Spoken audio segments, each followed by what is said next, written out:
नमस्कार सर्वांना. श्री स्वामी समर्थ. तुम्हा सर्वांचं श्री स्वामी समर्थ कृपा या माझ्या मराठी यूट्यूब चॅनलवर मनापासून खूप खूप स्वागत.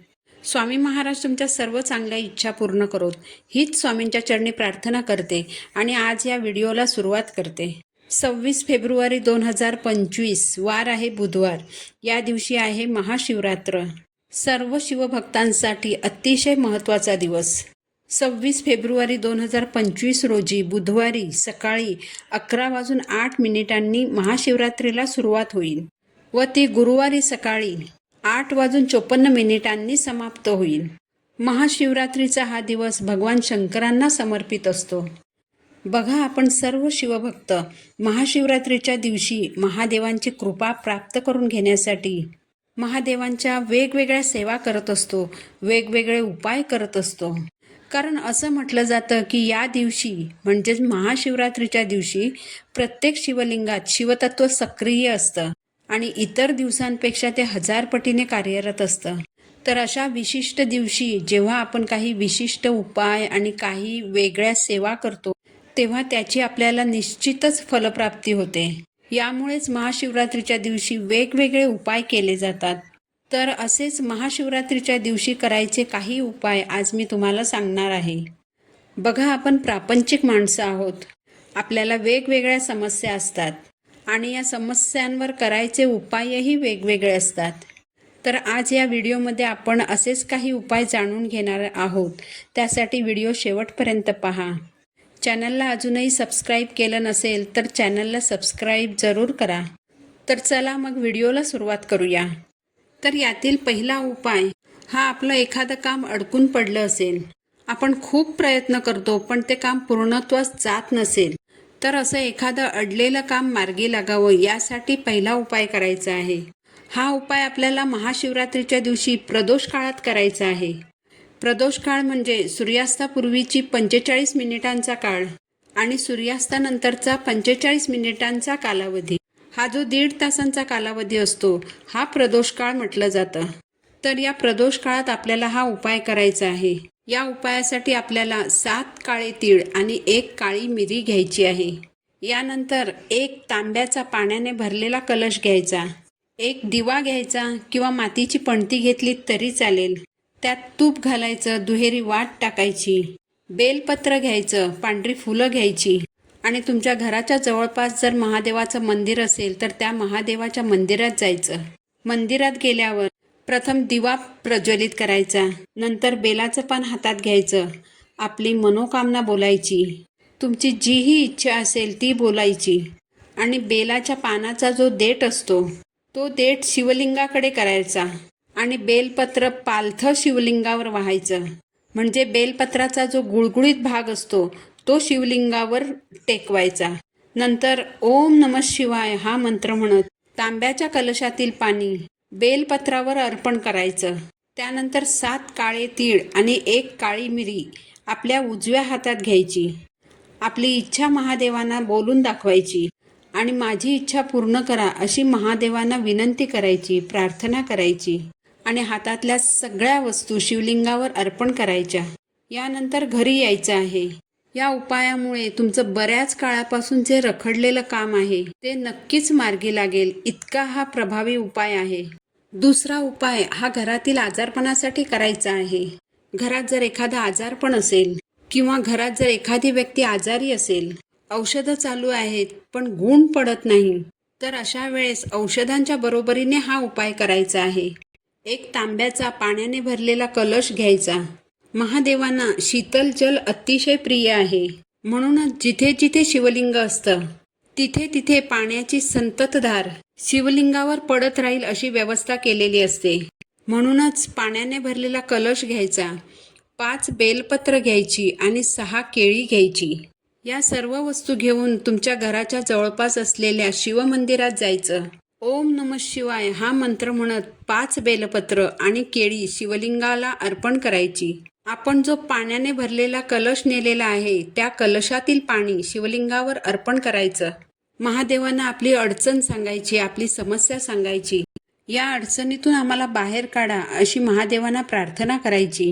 यानंतर शिवलिंगावर जी 5 बेलपत्र अर्पण केलेली आहेत ती 5 बेलपत्र आणि 1 केळं घेऊन घरी यायचं. दुसऱ्या दिवशी 5 बेलपत्रातील 2 बेलपत्र आजारी व्यक्तीला खायला द्यायची आणि 3 बेलपत्र तिजोरीत ठेवायची. मंदिरातून आणलेलं जे 1 केळं आहे ते 1 केळं घरातील सर्वांनी प्रसाद म्हणून ग्रहण करायचं. हा उपाय केल्यामुळे आजारी व्यक्तीला लवकरच आराम पडू लागला असल्याचा अनुभव येईल. यानंतर आपल्याला तिसरा उपाय करायचा आहे.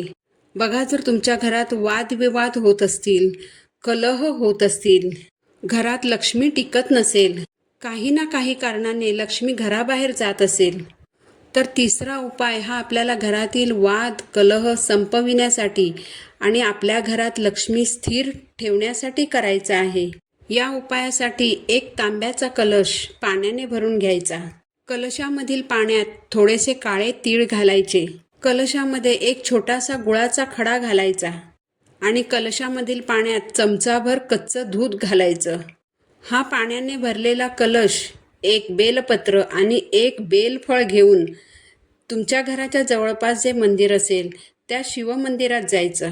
मंदिरात गेल्यावर महादेवांना आपल्या इच्छा, आपल्या अडचणी बोलून दाखवायच्या. शिवलिंगावर बेलपत्र अर्पण करायचं, बेलफळ अर्पण करायचं. आपण जो तांब्याचा कलश पाण्याने भरून नेलेला आहे ते पाणी शिवलिंगावर अर्पण करायचं. त्यानंतर शिवलिंगावर अर्पण केलेलं बेलफळ उचलून घरी घेऊन यायचं.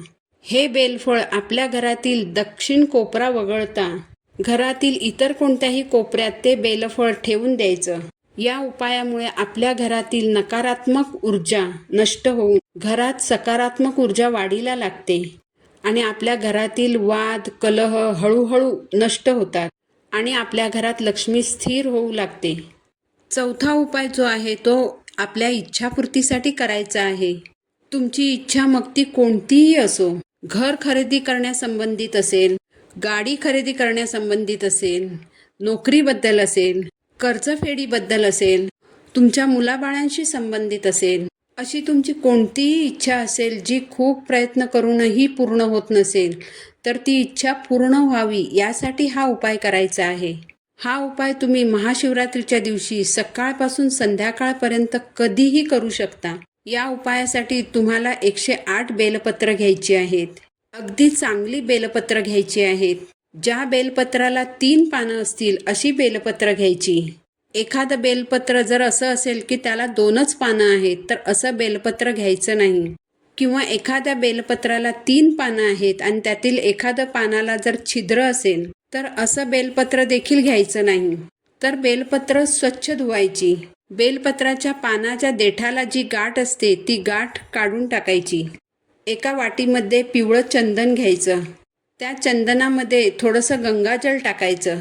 जर का तुमच्याकडे गंगाजल नसेल तर त्या चंदनामध्ये थोडंसं पाणी टाका आणि त्याची एक छानशी पेस्ट बनवा. यानंतर बेलाच्या पानाच्या देठाने प्रत्येक बेलपत्रावर ओम हा शब्द लिहायचा. बेलपत्राचा जो गुळगुळीत पृष्ठभाग असतो त्या भागावर ओम हा शब्द लिहायचा. त्यानंतर सगळी बेलपत्र एका ताटामध्ये घ्यायची. यानंतर ज्या ठिकाणी तुम्ही महाशिवरात्रीच्या पूजेची मांडणी केलेली आहे, शिवलिंगाची पूजा केलेली आहे, त्या शिवलिंगासमोर बसायचं. 1 बेलपत्र हातात घ्यायचं. मनोमन जी कोणतीही तुमची इच्छा आहे ती इच्छा व्यक्त करायची. महादेवांना इच्छा बोलून दाखवायची. आणि हा उपाय जर पुरुष करत असतील तर त्यांनी ओम नमः शिवाय हा मंत्र म्हणत, आणि समजा हा उपाय जर महिला करत असतील तर नमः शिवाय या मंत्राचा जप करत ते बेलपत्र शिवपिंडीवर पालथं अर्पण करायचं.